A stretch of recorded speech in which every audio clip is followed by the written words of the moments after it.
The look on Aunt Celia's face was worth every sleepless night, every eye roll, every moment I questioned my path over the last 6 years. But let me start from the beginning. My name is Emily Kim, and I've never done things the conventional way. While my cousins were attending elite universities on the East Coast, I stayed in Seattle, working full-time at my family's biotech manufacturing firm, Everlyn Labs. At night, I enrolled in an online program focused on automation engineering, not because I wasn't accepted to top schools. I was, but because I saw a different future than they did. I believed the future of biotech wouldn't be led by outdated routines. It would be transformed by robotics, machine learning, and smart systems. To shape that future, I needed to understand both the science and the day-to-day realities of production. Still chasing your virtual fantasy degree? Aunt Celia would sneer when she passed my office, now filled with wires, code, and prototypes. She had inherited the company after my mom. Her younger sister passed away from cancer in 2019. The 12% stake left to me was treated as symbolic at best. Biotech thrives on reputation, Emily, she'd tell the board, not garage ideas and online certificates. But while she dismissed me, I was paying attention, watching other firms wrestle with the same issues we had, bottlenecks, contamination, inconsistency. I studied them, and I knew we could beat them with the right tech. My cousin Evan, Aunt Celia's pride and joy, laughed at me once in the cafeteria. Freshly minted from Wharton and already promoted to COO, he said, "She's never giving control to someone who graduated from Zoom U." I didn't respond, I just worked. And when I patented a system that boosted output by 300% and slashed overhead, the board finally looked to me, not as a backup, but as the future. I wasn't the girl with the online degree anymore. I was the woman who saved their legacy. Her company. That's what they all called it. They forgot that my mother was the one who turned Everlyn Labs from a tiny regional lab into a competitive biotech force. They forgot that her shares, now mine, were earned with vision and risk, not vanity and titles. But I didn't forget, and I hadn't been wasting my time. For 3 years, while the rest of the company dismissed me as the tech-obsessed niece, I worked quietly, methodically, on a project that could change everything. By day, I was just Emily Kim, a mid-level employee buried in quality control. By night, in my one-bedroom Seattle apartment turned makeshift lab, I was building a revolution. I called it AI and NI, Adaptive Neurointelligence System. Not just another automation tool, ANICE was an AI-powered manufacturing brain. It could self-diagnose production errors before they happened, recalibrate drug formulations in real time, and optimize efficiency far beyond current industry standards, all while surpassing FDA compliance thresholds. I filed the patent under my name alone. Aunt Celia never asked me to sign an IP agreement for after-hours work. She thought my side projects were beneath her attention. That arrogance would cost her everything. The same week my patent was approved, Everlyn Labs hit a crisis. Our biggest competitor rolled out a new semi-automated platform, slashing their production costs by 30%. Our stock tumbled. Investors panicked. Aunt Celia called an emergency shareholder meeting. I sat quietly in the back as she stumbled through a weak promise of streamlined protocols. Michael, her golden boy COO, and my cousin fidgeted nervously beside her. They didn't know 3 batches had failed FDA quality checks that very week. I did. I'd flagged the reports myself. "Perhaps," I said aloud, voice steady, cutting through the tension, "we should discuss alternative solutions." Celia's head snapped toward me. "This isn't the time for your theories, Emily."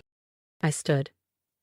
"Actually, it's exactly the time, especially since you've been hiding batch failures from the board." Gasps. A low murmur spread across the room. "Sit down," Michael said stiffly. "This isn't your arena." "Maybe it wasn't," I replied, opening my briefcase, "until I brought the solution your company is now desperate for." I pulled out the patent, my name stamped across the top. I connected my laptop to the projector. "Let me introduce you to ANI Seas Alive, operational platform I've been quietly testing in a restricted section of our facility." Celia went pale. "You did what?" she hissed. I smiled. As quality control supervisor, I have contractual authority to implement test systems. You signed off on that clause yourself. The screen lit up. Real-time dashboards, analytics, predictive alerts, everything A&Is had been doing behind the scenes. For 3 months, this system has run parallel to our main line. Let's look at the results. Slide after slide, the numbers spoke. 45% reduction in production costs. 98% fewer quality failures. Real-time adaptations no human team could match. This isn't just a fix, it's the future.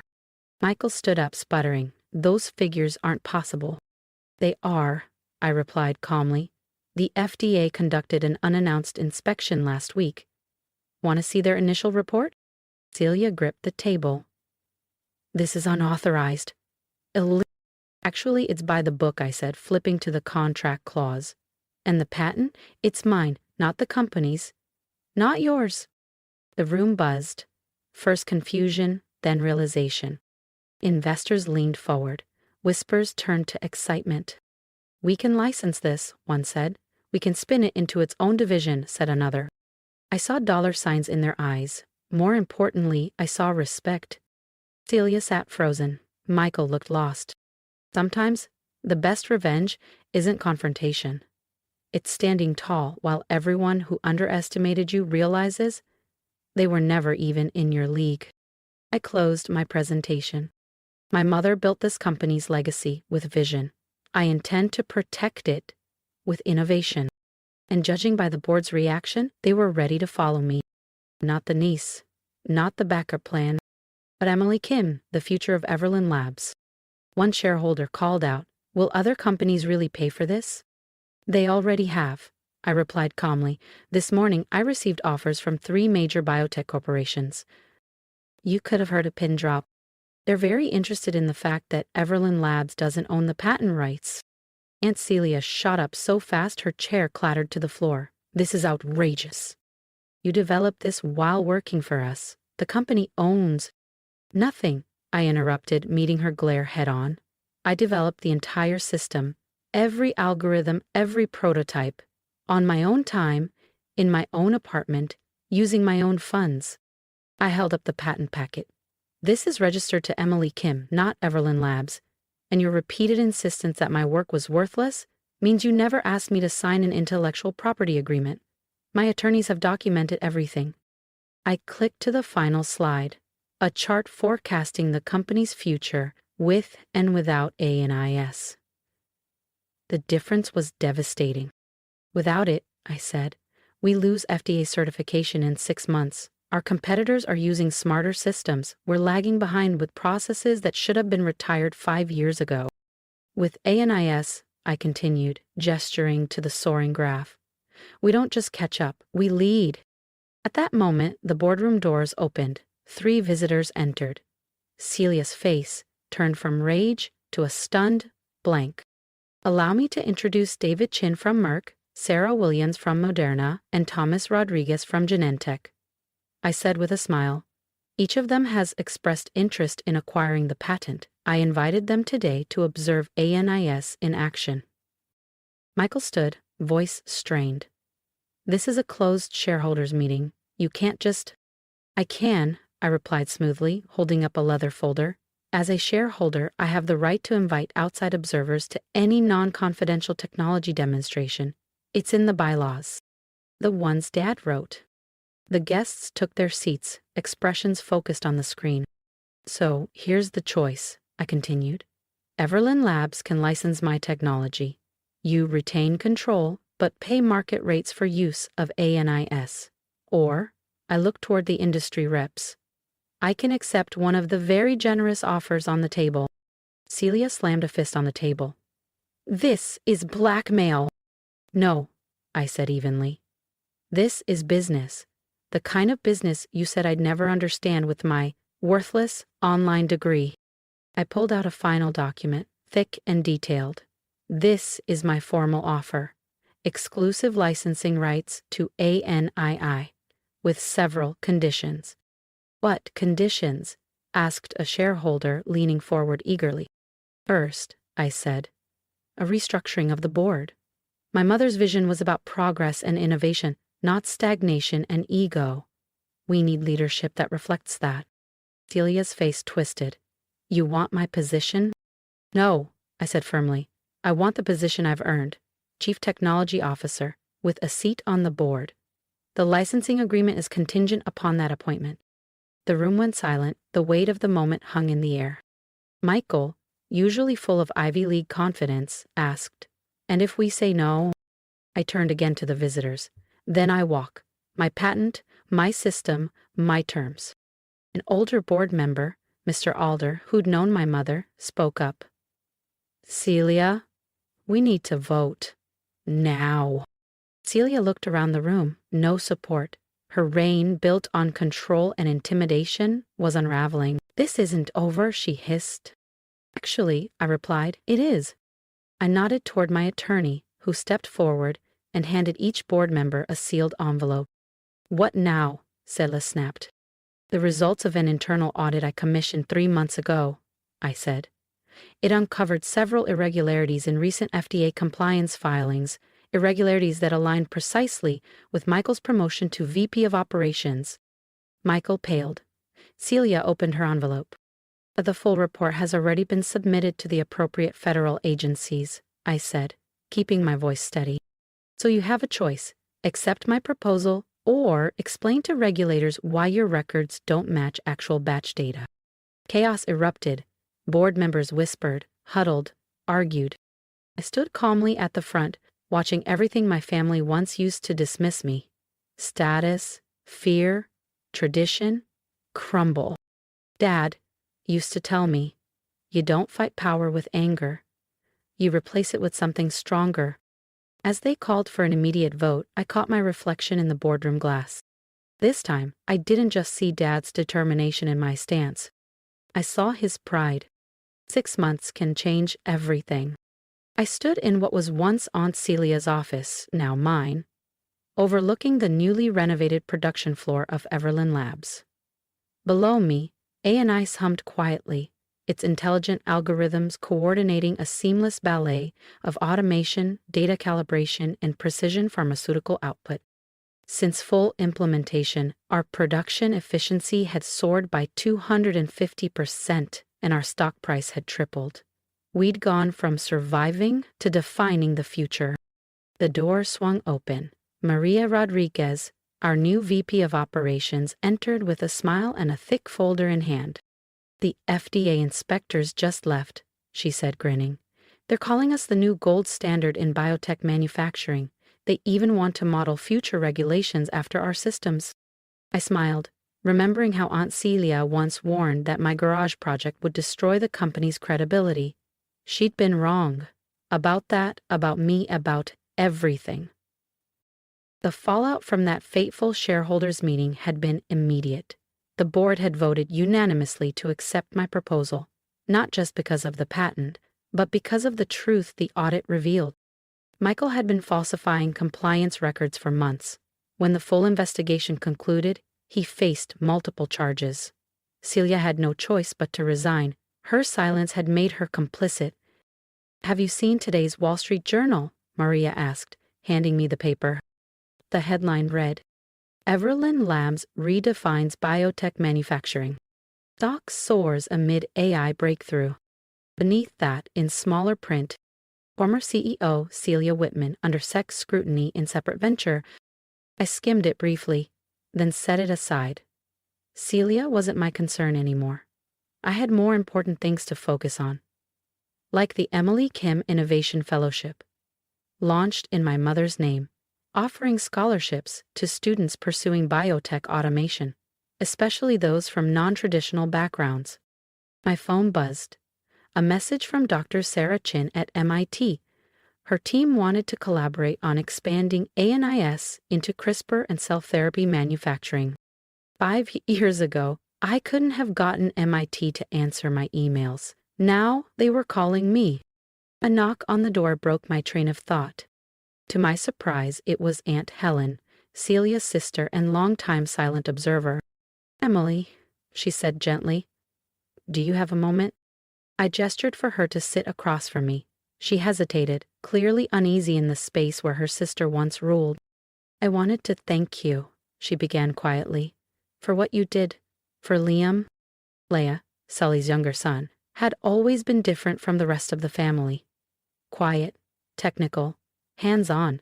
He'd been taking online courses in robotics engineering for years, hiding them from his mother. After the leadership transition, I found his job application rejected under Celia's orders. I brought him into the tech division. Now, Liam was thriving. "Liam earned his place," I said simply, "just like everyone else here." Helen's eyes watered. Celia was wrong.